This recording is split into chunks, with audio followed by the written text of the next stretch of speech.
Ating Panginoon. Ako naman ay laging nagpapasalamat sa Panginoon everyday. Dahil sabi nga, isama natin lagi sa ating panalangin ating pastor sapagkat kung wala talagang tagapanguna sa atin ay wala. Talaga kahit ako naman ay ako lumiligaw.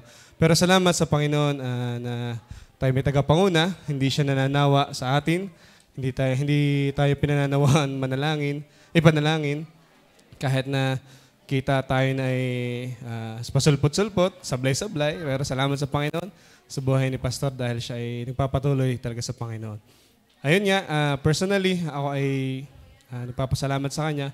Hindi ako perfect, pero salamat, pinagtsatsagaan din ako ni Pastor. Salamat sa Kanya leadership sa ating si church na ako man hindi ko din naman kaya mag-pray lahat. Generally lang, ay di pinagpe-pray ko ang church.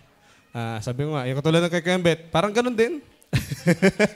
Parang ganun. Pero salamat sa Panginoon, talagang tayo may pastor talagang prayerful na hindi tayo hinahayaan, pinababayaan, kahit through prayer. Yun nga masama, hindi lang through prayer. Pagka tayo nangailangan, hindi naman nagmamadamot ang ating pastor. So salamat sa Panginoon, tayo may tagapanguna, ating pastor. So yun, sana po ay pahalagahan natin ang ating pastor. Ano po? Ako tunay, ako habang lalong nagbabasa ng Bible, lalong nakikita ko na napakahalaga nating tagapanguna. Ano po? Dahil ako yung leader din, kaya ramdam ko.